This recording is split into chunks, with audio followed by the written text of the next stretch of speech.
Welcome to Why We Podcast with your host, Vik Rajan, where attorneys, accountants, coaches, and clients share how their show helps their clients, their audience, their guests, and their own practices. You can watch episodes on YouTube and listen through Apple Podcasts, Google Podcasts, Stitcher, Spotify, and more. For the live stream and prior episodes, go to videosocials.net/whywepodcast. Have you ever thought about hosting your own podcast? Already host one? Do you like to be featured on other people's podcasts? Come to our next show host networking event and introduce yourself to dozens of podcast hosts who interview subject matter experts like you. You can RSVP for free at videosocials.net/show hosts. Now here's the host of Why We Podcast, Vik Rajan.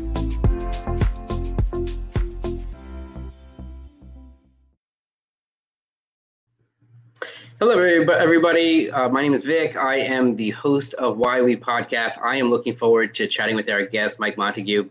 Before we get to Mike, a little bit more about me, and then we're going to learn about Mike. I am the co-founder of Video Socials. We are a business community of the same kind of guests that we have on the show. They're lawyers, they're accountants, coaches, consultants. They come onto the Video Socials platform and they record their video blogs together. Fun and done. Sometimes those video blogs are podcast promo videos. And since so many of our members have their own live streams and interview shows on YouTube, on Apple, etc., we got pulled into that world of running podcasts for them. So they just show up at showtime. And so the premise of my show is to kind of interview folks who have been doing it longer than I have, for me to selfishly learn from them of not only why they podcast, but how they've grown their show, how they've gotten traction, why they do it, and how it's benefited their guests, how it's benefited their audience, of course, and how it's benefited their own practices as well. I'm really excited to talk to Mike because he's been doing this for hundreds of episodes. Mike, can you, before we even go into your podcast and how you got to the name of it and what you do on the show, can you give us a little bit of background of who you are and what are you doing here? So what do you do for a living? Sure. So my day job is as a sales trainer and marketing for Sandler training that I do around the world with people, large companies, all the way down to small businesses and local offices. My part-time job is as a game show host where I host live and virtual events for companies, team building, private parties and special occasions, bachelorette parties, that kind of thing, faking TV game shows and having fun with that. I podcast for both those businesses, and I started my career in radio. So that's where all of this comes from, was being on the top 40 station here in Kansas City. And then I moved to internet radio, and then I moved to podcasting, and it's been a super fun journey. I'm excited to share it with you. That's cool that you've kind of pivoted to all the new technology. So were you in the top 40 radio station? Were you on the air like a DJ? And yeah, I was Romeo on Mix 93.3, Kansas City's #1 hit music station. And I was also on E105 playing music from retro to right now. And had a ton of fun on both of those, had my own show. And I kind of realized that that was definitely when radio was dying in the 2000s. Okay. And I also kind of realized that I wanted to be more connected to the audience.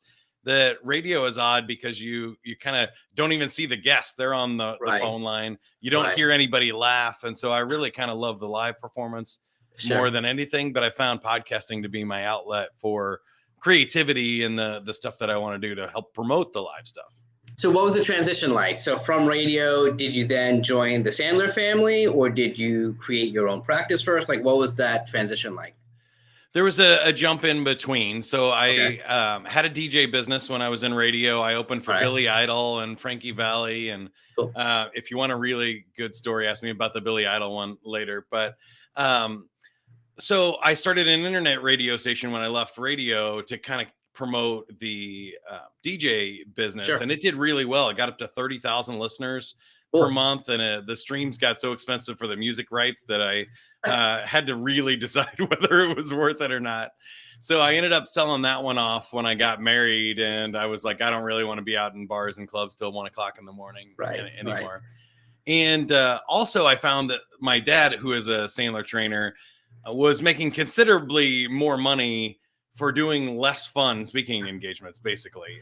So my brother and I both found a trick. My brother was a stand-up comedian, and he went, got his PhD and started teaching in university. And like a mediocre stand-up comedian is the funniest college professor you've ever seen. And I kind of feel like the same way with sales training. Not bad-mouthing any of my other fellow Sandler trainers. We have hundreds of good ones, but I know half a dozen of them. Yeah, exactly.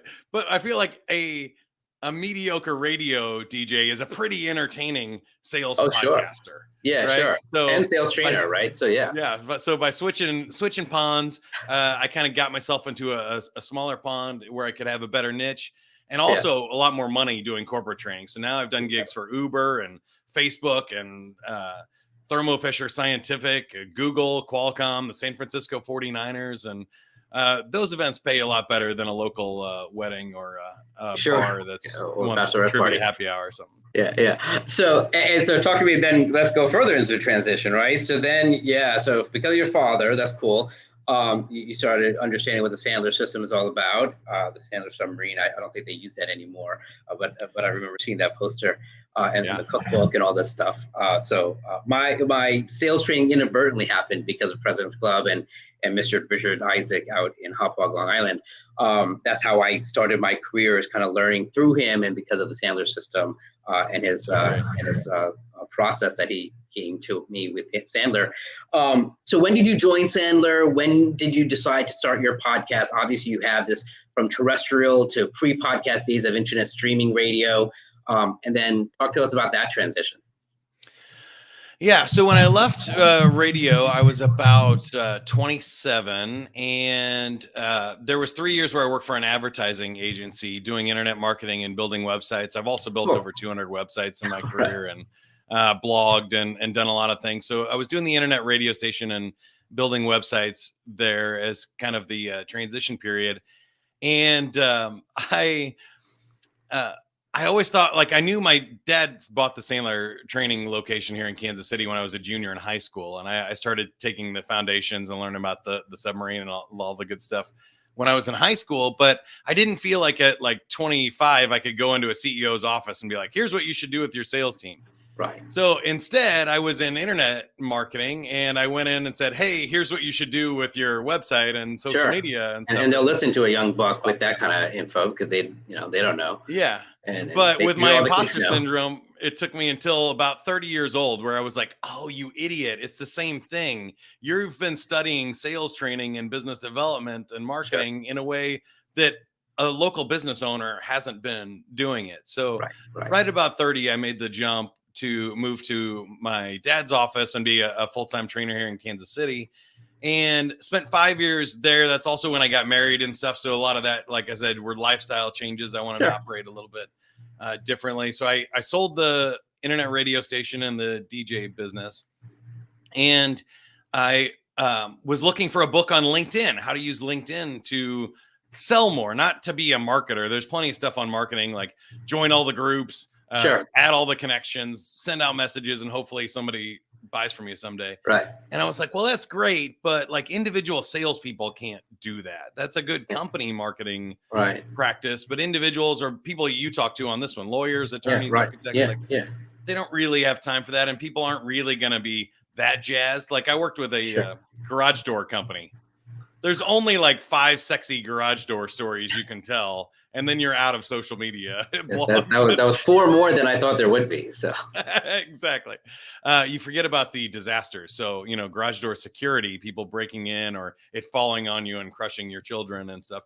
Those are powerful stories. But other than that, and some, aesthetically pleasing things to upgrade your curb appeal, that's about all there is. So I was like, okay, well, if they can't get leads by sharing flashy stories and doing all the marketing tricks that people talk about, like how would they use LinkedIn to build their business? And so there are some answers, and we can dive into that more if you want, but building connections, starting relationships, getting referrals, participating in groups or things like that. And so I wrote a book, and I was pitching it to Sandler, and I said, it's called LinkedIn the Sandler Way. It's how to use LinkedIn for salespeople, not for marketing. Sure. And they bought the rights to the book, signed a book deal, and they said, well, we don't know if we can promote LinkedIn on the cover of the book without their, permission and copyrights and stuff. So they wanted me to change the title, but we do the sales training for LinkedIn and Microsoft. And so I said, well, why don't we just call them up and ask? Our CEO called their group. They said, we've been looking for a book like this. So LinkedIn picked up the book and they published it with Sandler. So it's called LinkedIn the Sandler Way. You can get it for free if you just Google it, and you can get the PDF for free, or you can buy the paperback. But it's been downloaded over 80,000 times, and it got the attention of the Sandler corporate office. So that's where I moved to work for them to do internet marketing and content marketing for Sandler. And that's the long story too. When I got there, I started the podcast. I started the webinar movements. I started blogging and doing guest appearances and a lot more brand ambassador stuff for them. So the How to Succeed podcast there has over 500 episodes 7 years later, 2 million downloads, and a ton of awesome guests. And that's really where I want to dive deep of How to Succeed and the podcast and that's great how it started. But I want to do a segue and a tangent to what's Playful Humans all about. When did that start? Why? What gives? Yeah, so a little bit of and then we'll kind of turn around and come back to How to Succeed. Yeah, I think that's great. I've teased a lot of my favorite stories already, but we got the time, so we'll get to it. I promise. And it's a good tease to get everybody to keep listening, right? There you go. So Playful Humans was a little bit of a COVID baby. I did start a project called Creative Nerdery a couple of years before the pandemic, where I was feeling like I needed to get back to my entertainment roots a little bit and get back towards creativity. I was getting a little bit burnt out even before the pandemic, where I felt like I was trying too hard and I was seeing everybody.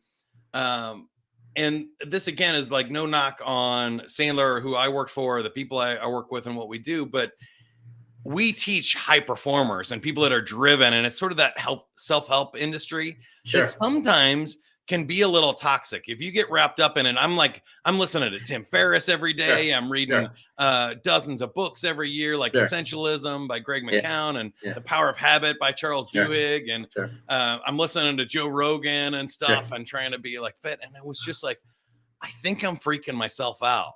Like I'm taking myself way too seriously.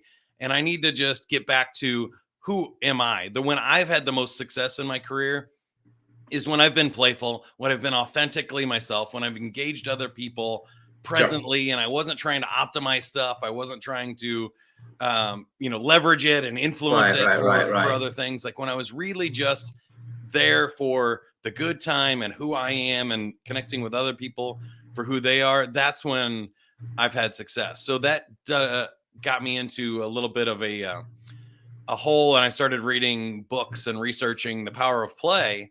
And there's some really great stuff out there, and that's what I was like, oh man, I think that's what really I was called to do, because I've had a playful career and I played for a living my whole adult life. And I think so many other people, if they just took a few steps, could really change their results, because you also see powerful jumps in things like connections, creativity, confidence, workplace cultures, and even your like physical and mental conditioning, that you can just go longer and be more energetic if you come at things as a playful mindset instead of a work mindset. So what does that mean? So like at Video Socials, our tagline, our motto is very much, it's about fun. So it's video blogging together, fun and done, because we're basically asking our clients to do something that they don't really want to do. They know they should do it and they have to do it. And it's like, oh, that shouldn't have to, like it's almost the opposite of playfulness, right? So from that, but we want them to enjoy it, because the more they enjoy it, A, they'll actually stick to it and get results that way. And B, there's a customer loyalty aspect in that sense as well. A, they're enjoying it, and B, they're getting results. And C, their natural passion for what they do for a living will come through, which I think is so important, because it's very easy to be like very dull, especially if they're dealing with a very serious subject. They can't be smiley and playful when they're talking about bankruptcy or divorce, or, these are serious topics, serious issues for serious people. So from that aspect, but nonetheless, they can cut up and kind of have fun with fact that they're doing on a week-to-week basis. What do you mean by playfulness in the workplace? Like, how is it when they're doing serious stuff, right? I mean, is it just like the foosball and the hockey tables that they have probably at Sandler Corporate or definitely at Google, or what do you mean by playfulness in the workplace? I'm glad you brought that up because I think there's two sides to this. One is the distractions, or what I kind of call faux play, which is like those foosball tables and things that the culture of the company is so stressful that nobody can use the foosballs in the arcade machine anyway. Like they don't get time off, or companies that have unlimited vacation because they know you're not going to be able to take more than 2 weeks off anyway. Right, like that kind of stuff I feel like is weaponized play, and it's faux play. You see a lot of this in our culture too because of the way it can be monetized. So social media is not social at all. You're not really engaging other human beings in any sort of live format. Now you can do some things, you can communicate, but I wouldn't say that it's social, because there's not a social interaction to it unless you take it offline. As much as like reality TV isn't real, it's all scripted and fake, right? Sure, and edited and all that. Yeah. I think even with sports, people miss this, and I'll circle back to business examples. But if you love the NFL football, or you love watching college basketball, you don't actually like sports. You like television. If you play football and you go out and shoot hoops with your friends, then you like sports. You like to play sports, and that's much better for your mind and body than watching television for 3 hours, watching somebody else do it. Right. And I feel like business is the same way. Sometimes we use gamification and things to kind of like put a Band-Aid on stuff rather than actually solve the core problem of people don't like their jobs and they're slaving away for. So then what is the difference? Because, to use a literally personal example, it was one of the things that we had to do at Video Socials. Kind of part of it is fun, and we want to gamify things because we want to incentivize the proper marketing habits with our clients. These are things that they know they should do. It's things that they want to do. They're literally putting money where their mouth is because they're paying us. So we know they're serious about it. But at the same time, it's just as easy to pay someone and not do it than to not pay and not do it. So from that aspect, we had to figure out an incentive program to have them do the stuff that they know they should be doing anyway, posting their videos, sharing other people's videos, inviting guests, things of that nature, reposting their prior videos because they're creating a library of topics with Video Socials. So we have now a rewards program that creates points, and the points pays for captioning. So there is an actual monetary aspect, and there's recognition of that, and members can high five each other, literally give each other 5 points. So it's become a community, and in that sense, gamifying the habits that we want to instill and that they want to instill in themselves as well. And they're not doing it just for the points, of course, but it's a nice frosting on the cake. So what's the problem, and what's the disconnect between that playfulness in the workplace and, let's say, gamification? And then I'd love to segue back to how to succeed. And is there a natural segue that you brought it into your podcast? So kind of a multi-part. Yeah, I think there is. And I'll give you the short answer to the last question first, and then we'll circle back to it. But How to Succeed podcast, we've done over 500 episodes asking basically 3 questions to every guest.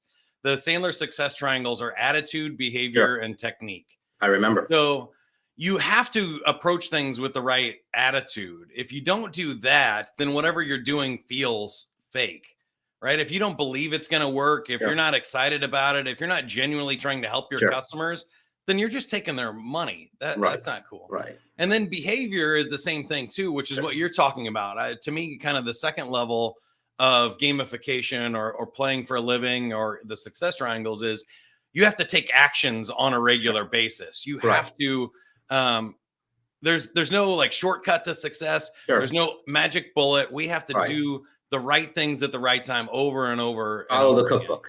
Yeah. And then the third one is how you do it and developing the skill. And what I find is most people try to focus on just the skill and the tactics and the techniques. Okay. So they're looking for the hacks, the tools, the tricks. Like, oh, if I just put this gamification button on this program that already sucks. Right. Yeah, we were afraid of just like leaderboard for the sake of leaderboard, and we don't do a leaderboard because it just was antithetical to our philosophy of community and not competition. So we didn't want to do a leaderboard for that reason, because it was kind of one of those like, yeah, just slap a leaderboard there and get people to do, get people to outdo each other. And I'm like, no, that's not what we want. So we work this back. What I'm hearing from you, and I can already tell in your personality and the way you've approached this podcast so far, is that you have the attitude and the behavior behind it, and you're using all three. When I think about playfulness for a company, are they using tactics? So it's like, okay, we know 90% of your job sucks. So we're going to have a happy hour once a month and try and make up for all the parts that suck. Right. Or are they going back and they building in stuff every day to make sure people are happy? Or even better, and this is the one I think most people miss, is the attitude of playing an infinite long-term game that I'm setting up my company, our values and our beliefs so that the job doesn't suck in the first place. Okay. Right. We're no longer putting a Band-Aid on stuff, or we're not making play an escape from work. We're making play a part of work. And that's what I've really been trying to teach people to do in playing for a living with Playful Humans is when we approach our work beginning with play and that attitude, we do things differently.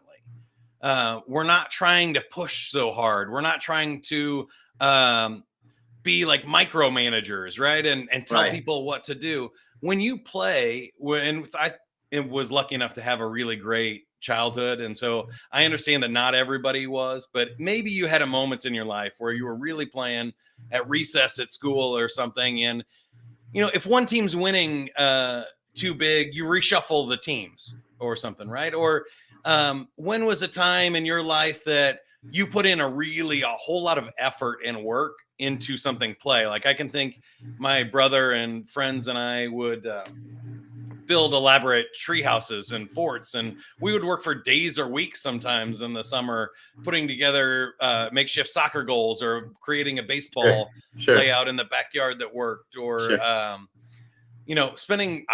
love Lego. You can see this logo behind me is over 10,000 pieces.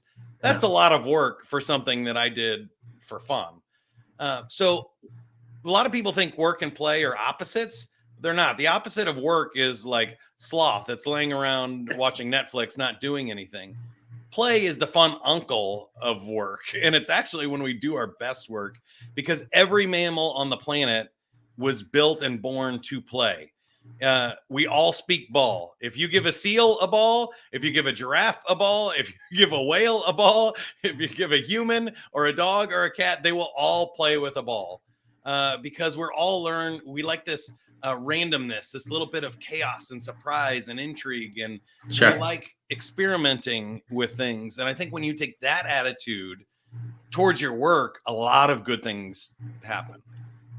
So coming back to what we were supposed to be talking about, which is great stuff. It's great stuff. Yeah. I'm sure there's a natural fit in terms of how, when you started your show of How to Succeed, did you know this? Was this part of why you started your show, or did it emerge by you learning or speaking with other leaders? Like, what was that transition, and how has it changed over these? You said 500 episodes now, so that's, let's say, approximately 500 guests, right? So talk to us about that process of how have the worlds collided between Playful Humans and How to Succeed? Yeah, it's interesting because I think I did. I'm being presumptive there, but go on. Well, it's a great question. I think I did bring it in with me from my time in radio. Like radio, we really play and we experiment, and we call it theater of the mind. So, I don't want to blow this for everybody, but all those requests, most of them are fake. I used to have a wheel of names and a wheel of cities, and I would be like, oh, this one goes out to Vikram in Overland Park, and this next one's for Susie in Lenexa, Kansas, and just, make things up like that. Or we would play jokes with our friends. I'd have my friends call in, or other people from the radio, and say like, hey, I want you to say something, stupid here. Ask me this question so that I can tell this joke. And we just make it up and produce things like I mentioned with reality TV is we're trying to make it the most fun possible. That makes sense. Okay. And we come up with silly games and stuff to get you to keep listening too. So whether it's teasing the front end of a joke and paying it off after the song, or creating a contest to give away money and things and concerts. So I had that already built in when I was thinking about how to promote Sandler. I knew podcasting, and this was, quite a long time ago, 2015. And what was the reaction from corporate? I mean, they already found success with you with the book, so they probably believed in you a little bit right there, right? Because they're like, all right, let's listen to Mike. He's onto something. And then you're like, hey, this thing called a podcast we should do. And they're like, all right, the LinkedIn guy is saying that maybe there's something to it. So they're already kind of trusting you in that sense. So, you're like, all right, I hope I don't blow it with the podcast. So what was their response? And you start this thing called a podcast. And, this was 2015. And it was kind of like the first bubbles of podcasts, not where it is today, but, it wasn't, so what was their reaction and how did it get started?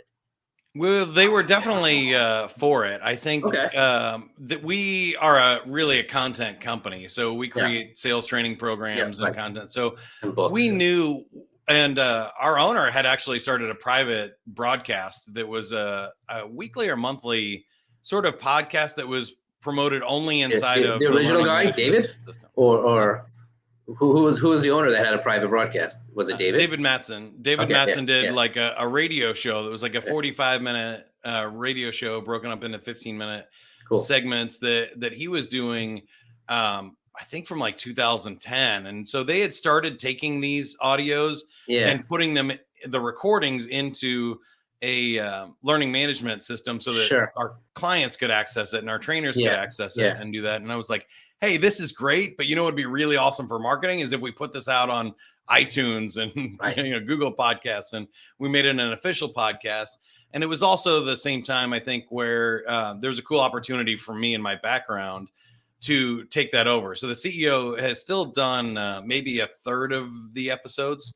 And I just interviewed him for a new book and stuff, but taking some of that off of his plate and making it a lot more consistent and That's cool. a lot more formatted to a way that was reproducible and distributing it. And then I think there was also the technical expertise of how do we actually put this up on Libsyn, syndicate it, get it submitted to all the channels.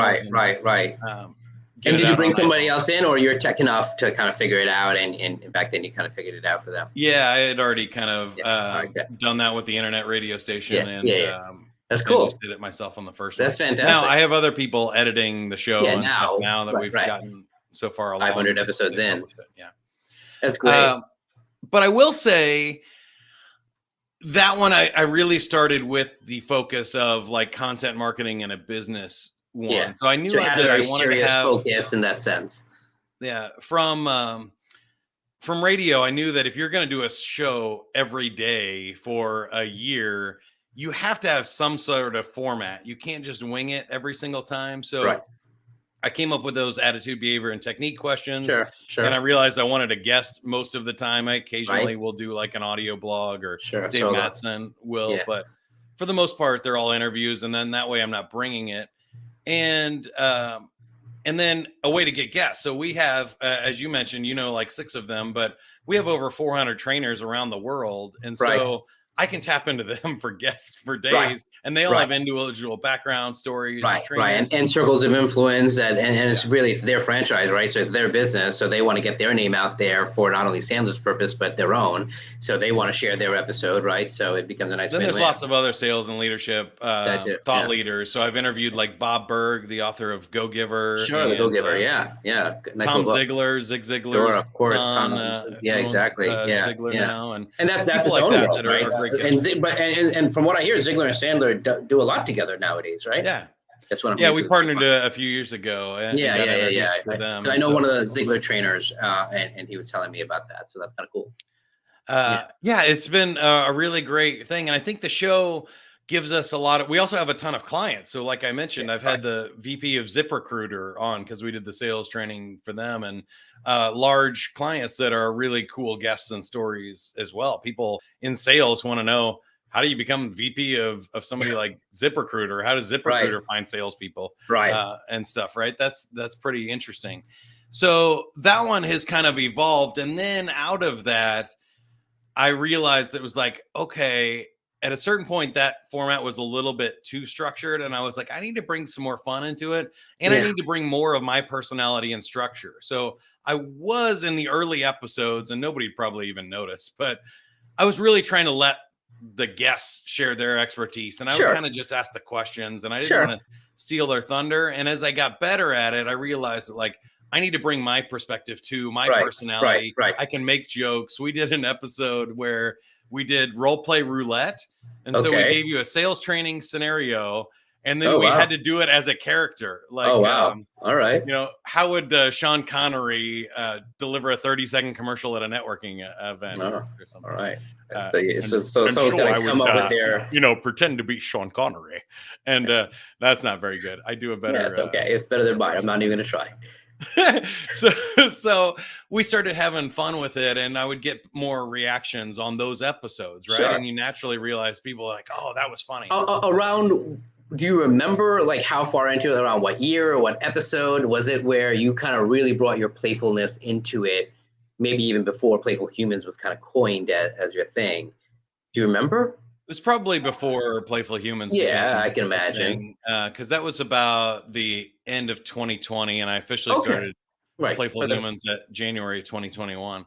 But about halfway, I'd say probably a couple of hundred episodes in. I was rotating half and half with Dave Mattson for the first one. So I'd done about 100 episodes and about 2 years. And I thought, this is going well. It's growing. We have a lot of listeners, but how do I get to the next level, right? So I chuckle because in part this show is also for our clients who are new hosts of podcasts, and I chuckle because I go, well, I don't know if that's inspirational or really like really scary. Real scary that it's like it's going to take you 100 episodes for you to get comfortable at this thing. That's a lot of billing, but.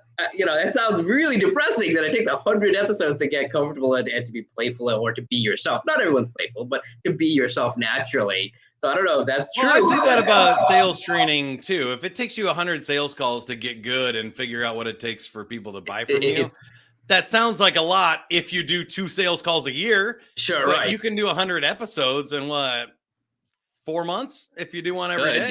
You could. It's the proverbial 10,000 hours in 4 months. I do once a week, and now I'm doing 2 shows once a week. So I get 100 episodes in about a year. So 2 shows a week is what you mean by math. We have one for Playful Humans and one for How to Succeed. So there's one episode every week. So a couple of years is really not that long. And I would say that I got better at the show. Well, I kind of already had the skills, but I think you can have a good show within 10, 12 episodes. You'll kind of figure out what's working. We say that. We tend to say that for a season is 12 episodes just internally. So because we know in 12 episodes, they're going to get something out of it. They're going to get a client. They're going to get comfortable. Like we know that season 2 is kind of in the bag once they make season 1 successful. So 12 is our round number. But Seth Godin, who's one of my favorite marketers, you know, he said, I won't even show up on your podcast until you've done 100. Right. A lot of people we know you're going to stick with it. We know there is going to be a season 2 and 3, right? Right, exactly. And you do sort of, I think it depends on where that plateau is for your business. And sometimes it's getting started in those early episodes. You're like struggling to find what it is that people find interesting. Yeah, and your own voice, your own rhythm. Yeah, but I think there is a magic of like once you've done what you thought was going to work and you have to do a second iteration where you get more creative and you really find like, okay, I can go for it and nobody's going to say anything. Like I'm not going to get complaints. I'm not going to turn people off. And that's the freedom that I love. So we can circle back to the Billy Idol story if you want here. Before we get to maybe we'll do the Billy Idol story after the commercial break, but before we even get to the commercial break, I want to hear, so talk to us about Playful Humans, that show. How is it different from How to Succeed? How is it similar to How to Succeed? And why did you decide, you're like, all right, I got to have my own, not my own, but another show that's purposely different? So talk to us about that aspect. Yeah, I wanted my own voice because there is a responsibility when I'm doing a show for an international organization and representing these other 400 trainers. The Sandler brand, including your own personal brand. There's things. And there was also a niche there, right? It's all about sales and leadership. And we do hit some other topics that are all business related and things that are maybe outside of our swing zone, like diversity and inclusion or I interviewed a marketing expert from the Ukraine who was raising money for women who had been displaced because of the conflict. And there's some, ways that I can stretch and do some really cool, meaningful episodes. But I wanted something that was really 100% mine. That if Mike wants to go super weird and avant-garde and just like try something crazy, that I could experiment more and even learn things to make How to Succeed better. Sure. Right. Because so you don't want to really experiment when you've got 30,000. How did you experiment? What's different about the format? Like what are you doing there? Format is pretty similar. It's a little bit longer, but a 30-minute interview show. And I interview people who play for a living. And so I've interviewed Justin Guarini, DC from Tag Team. Famous jugglers that have been on the Tonight Show and America's Got Talent. I've interviewed people, magicians that fooled Penn and Teller, a former Miss America runner-up, all kinds of crazy like voice actors, artists. That's a playful role, the runner-up for, I guess. Well, she's super cool because she's a world famous concert pianist. She ran for president last election term in 2020. And, does public speaking and cool career things. Cool stuff. Yeah. So anybody who I feel like is living their dream. They're like they're juggling on cruise ships or they're writing music. Juggling anywhere, you're living the dream, right? If you're juggling anywhere. Yeah. So I do that, and then the format is loose. So I start with the joke of the week and a fake sponsor, a fake commercial. Like, this joke of the week is brought to you by Intuit QuickBooks. I could do my own taxes, but I wasn't into it. And I do have the rim shot on my podcast now. That took me about 100 episodes to get to, but I finally figured it out. Then a joke of the week, like a cheesy dad joke. And then we end with a game where we'll play like Family Feud, Two Truths and a Lie, a whisper challenge or something with the guests, and really just relax and have fun. That's cool. But I want to know how they did it, how they make the leap, and what is so powerful about play for them. Like there's a puppetry artist that does the puppets for like Alien and movie theater, like the real stuff, special effects and stuff, which is really cool. And it's like, well, how do you even get into that? And like, is that a job, or do you really feel like you're still playing with puppets and creating puppet shows for a living? That's a cool question for me. That is kind of cool. That's cool. I can see how you wanted to bring more of yourself and kind of have a different type of show and different type of topic. So that's really cool. We're going to take a quick commercial break. We're going to come back and hear the Billy Idol story, and we'll kind of wrap it up about some kind of shows that you like to listen and watch. Perfect. Do you want your own podcast like this one? My team will do all the grunt work for you. Just show up, smile, and enjoy talking to your potential clients and referral relationships. Go to videosocials.net/govip to watch our 9-minute webinar for all the details. Are you a busy lawyer, coach, consultant like me? You should have a podcast done for you to get you more clients, impress your colleagues, and it becomes your perpetual referrals flywheel. We find you the right guests. We schedule your guests, handle all the podcast tech, get you into Apple Podcasts, Google Podcasts, YouTube, LinkedIn, Facebook, Instagram, and more. Done for you. Go to videosocials.net/govip to watch our 9-minute webinar for all the details. Now back to the show. And back to Mike. Hey, Mike, do you know about our show host networking events? Do you know about that? No. So once a month, we bring together dozens of podcast hosts who, I don't know if you like, do you like being on other people's podcasts like this? Do you like being a guest? Yeah, I do that for sure. Yeah, I've done like 2 or 3 this week. I love it. Then you should definitely come. So May 26th is the next one. It's the last Thursday of every month. I'll send you the details, but basically videosocials.net/show hosts. And we do breakout rooms where basically it's you and like a half a dozen to a dozen other podcast hosts, few guests who are kind of hand selected because they're subject matter experts. But by and large, you're in a room full of other people who have live streams, video shows, audio only podcasts, other types of video interview podcasts. And it's a lot of fun. They're all kind of our kind of folks, right? They're coaches, consultants, lawyers, accountants. They're very well seasoned. And they have shows that interview folks like you that are kind of super smart, but also super interesting at the same time. Both are important. So yeah, that's the show host networking. I'd love for you to come. I think you'd be a fascinating. I would love to do that. That's my kind of thing for sure. It's other playful people and people trying to do cool stuff and and make things happen. Yeah, that's my. Speaking of playful people, tell us about Billy Idol. What's this Billy Idol story? So I wanted to share this when you were talking about like how do you get over that hump and how do you find your confidence on the microphone or camera? Right. 100 episodes in. Take your time. Yeah, I was about 2 or 3 years into my radio career, and I was still doing live DJ stuff in clubs. And most of the radio people don't actually DJ in clubs. So Billy Idol was coming to town, and I was on the Retro radio station. So we were sponsoring it, and his opening act got sick. And they called the radio station and were like, hey, do you have somebody that could come and like play music on stage and entertain the crowd for like an hour before Billy Idol starts? Because they're going to show up at 7 and he doesn't go on until 8. Like, what are we going to do? And so they asked me because I was the only one who did it. And I was like, hell yes, I'll do that. I was like a couple $100 and like whatever. I got an autographed picture of Billy Idol or something. That's what they promised. So I was like, hey, I'll do it for that. And just for the story, it sounds awesome. I go and I meet Billy Idol backstage with his manager, and he walked out from like his green room, and he's got the white spiky hair and the black leather jacket on. I'm like, that's a freaking rock star. That's awesome. He is hardcore. Right. Yeah. And I talked to him, and they said like 3 things. They said, don't play any Billy Idol songs. We're going to play those later. Yeah, it's a rock show, Billy Idol so later. Play mostly rock music. Yeah, right. And and then they were like, and retro stuff. And I was like, whatever you play on the radio, they said was fine. I was like, okay, great. I have all those songs from the radio station, so we'll be fine. Right. But keep in mind that this was before Wi-Fi and stuff. So I had CDs. And what year was the only music I had was the ones that I brought with me. Right. And what year was this? 2005.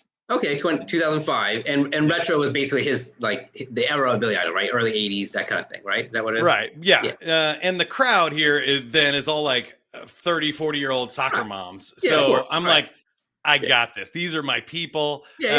Soccer moms are easy to play to. I was like, I'm gonna crush this set. I'm feeling really good about it. So I go out there and I'm playing what I associate with Billy Idol and the soccer moms. I'm playing like Jesse's Girl, Jenny 8675309. And the manager comes out and goes, we said play rock music like the Rolling Stones. And I was like, okay, first of all, I don't associate Rolling Stones with Billy Idol. Billy Idol, I feel like 80s hairband rock. 80s hairband. Rolling Stones is classic rock. And then I immediately panic because I don't know if you realize this, but I'm a club DJ. There's 2 rock songs you can dance to. You Shook Me All Night Long and Pour Some Sugar on Me. Right. So I play those 2 and I'm 10 minutes now, or about 20 minutes into 20 minutes into an hour-long set. And I'm like, oh crap. And I'm flipping through stuff, trying to find anything I can find. I think I found like one more Rolling Stone song that was kind of like an Emotional Rescue or something. It's kind of like a dance song. Yeah, I don't know if I know that, and then I was like, all right, I played 3 rock songs. I can probably like switch it up and go back to retro now. So I played Kool and the Gang or Casey and the Sunshine Band, Do a Little Dance, Make a Little Love, and Get Down Tonight. Because I tell this joke, save the making love for the end of the night. You can feel free to do a little dance and get down, but let's do the making love at the end of the night. And I play the song. And people are dancing. They're all having a good time. And just the lights come down. My soundboard goes off. I look over and the manager's like, you're done. I got fired in front of thousands of people live on stage. And I'm standing there looking around like, all right, I guess I'm backing up. And I just take my gear. I go out the back. I do not collect $200. I do not pass go. I just heck out of there. Go talk to my friends that were broadcasting in the front of the building. And they were like, well, you're out. What are you doing out here? Early? What happened? And I was like, I just got fired. But the reason I love telling the story, one is because that's how I get paid since I didn't get the money. But 2, it was the time that I became bulletproof as a performer. So like people that have anxiety about failing, they think that success is what builds confidence. I found the opposite to be true. When you fail spectacularly, nothing can happen on this interview with you and me today that's worse than being fired by Billy Idol in front of thousands of people. In front of a few thousand people. So I love sharing that story because that's really where I get confidence from. Once you start doing it, once you realize that like you forgot to hit record, and I had to record with the same guest 3 times one time. Because they had some weird firewall blocker that wasn't recording their end of the conversation, even though I was hearing them and everything. That's annoying. But once that happens, you're like, okay, I fixed that problem and I know it's never going to happen again. Or if it does happen again, I know how to solve it. Right. And that's how you build the confidence, by playing with ideas, by failing, by figuring it out. Nobody ever gets all green lights on the road to success. You're never going to have everything so perfect that you just soar and take off and never hit a red light. So go do it, hit record, hit publish. Those are the two toughest buttons to hit in our business. If you can hit those two buttons, you'll be successful eventually. So if you want to know how to succeed, you got to be a playful human. Absolutely. Both of those. So Vikram, before we hang up, because I feel like we're wrapping up, do you want to play a game? I like to play a game. We'll play a game, and then I want to hear about the podcast that you're into. But yeah, let's play the game. Yeah. All right. So this is Survey Says. I asked 100 people their top answers for to name a kind of place where people pretend to be paying attention. What do you think they said? Ooh, pretend to be paying attention in a classroom. School is the number one answer. Cool. Congratulations. There you go. There you go. Playing the home game. We're also church, work, movies. I don't know why you would pretend to be paying attention to a movie, but concert and sporting event. Now, there's two more questions here. Okay. If you get 2 out of 3, you win. So name something cats and men have in common. Most men like to lick pussy. Why should I say that? You went there. Not all men, but right. I'm going to give it to you because we got like petting was the number 5 answer. Okay, fair enough. The other P word. Love sleeping, being lazy, sneakers, hairy and whiskers, or finicky and stubborn. Now, this is my favorite. I don't win. I don't win. Really? I mean, you got number 6, so that was technically on there. You got 2 out of 3, but number 3. I mean, I offended some listeners and watchers. I mean, really? Yeah. During a power failure, name something you can still turn on. I think I already answered that with the second question. Spouse is the number 4 answer. All right, there you go. Spouse is number 4. So flashlight, radio, water, or stove also on the list. There you go. I sort of got 2 out of 3 one way or another. I think so. Yeah, you win. So what do I win? I appreciate you playing. Well, normally on my podcast, I give them a free 30-second commercial, but we just played your commercial. We just did 45 seconds. Yeah. So we'll find something for me to get out of you. LinkedIn the Sandler way. Yeah. Well, there you go. Even better. So are you a podcast junkie? You listen to a lot of podcasts like I do and watch podcasts? I do. Yeah. I like when I'm working out, especially going on long walks or bike rides. And I also just enjoy learning and learning from other people and stuff. So it's a great way to do that while you're doing something else. And do you know any other podcast hosts that you're really into? Do you know any podcast hosts really well that you'd love to give a shout out to and maybe be a featured guest on the show? Oh, that's a good question. I do know other podcasts. Hosts, and I listen to them. I would say my suggestions here, though, are going to be pretty popular ones. So I like Seth Godin. But you know them well, so that's the one. I know the shows very well. But do you know the host well? Do you know? I met Seth Godin once. Okay, likewise. I've done stuff with Seth Godin because of Ramon Ray. Shout out to Ramon and there you go. Himself. So Seth Godin's Akimbo podcast is good, but I don't know him. Okay, somebody that Akimbo's a solo. You know, very often I interview who does interview shows. So anyone else that you know really well that you're also a fan of, and if not, then I would say we're going to have to. Greg Knapp. Win the game. Greg Knapp is out of Florida. He's had a couple of different podcasts. He does a passion and purpose one. So cool. His book is called Go: How to Find Your Passionate Purpose. Cool. And he has done a couple of good podcasts. He was also a radio guy. So a lot of my radio friends have podcasts, but he did talk radio and does like a conservative podcast and stuff too. But in addition to what is it? Something in purpose? What was it? Go, finding your passion and purpose. Cool. Well, shout out to Greg. That's cool. Any final things you want to say? Of course, in addition to how can people watch? And you're an audio only podcast. Is that what it is? You haven't done video yet? On How to Succeed, we just do a YouTube promo. Okay. So you can check those out at YouTube, Sandler Worldwide.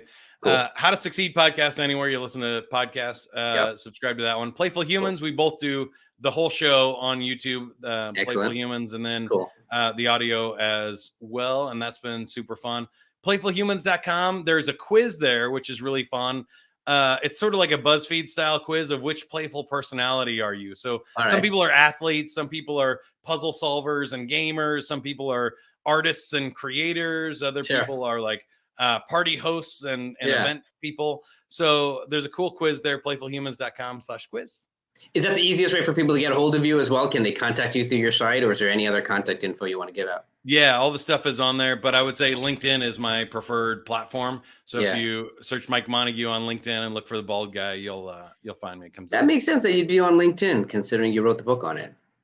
That's right. Yeah, and that's where where most of my followers are these days. That makes sense.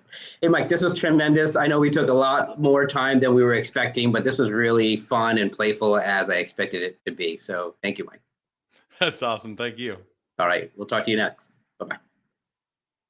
But